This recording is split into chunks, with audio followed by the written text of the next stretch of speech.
আজকে সকালবেলা বেরিয়ে গেছি, রায়গঞ্জ থেকে যাচ্ছি চাকুলিয়া বাইক নিয়ে, একাই আছি।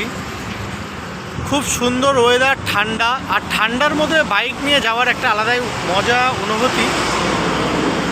সামনে নদী আছে, চারিদিকে ভুট্টার বাগান, সবুজে সবুজ, ঠান্ডা ওয়েদার।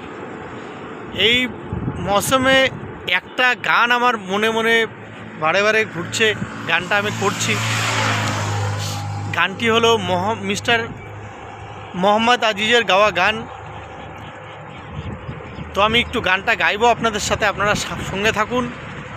গানটা আমি গাইছি।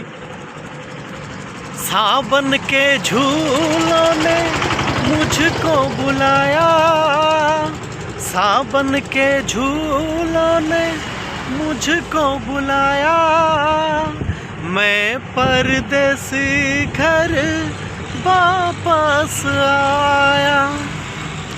सावन के झूलों ने मुझको बुलाया, मैं परदेसी घर वापस आया।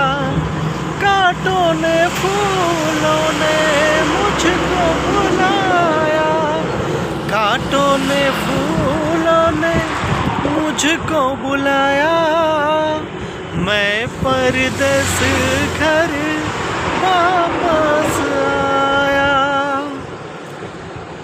ঠিক আছে, ভালো থাকবেন সবাই, সুস্থ থাকবেন। আমি আসি, বেরোই, যেতে হবে অনেকটাই পথ। বাই।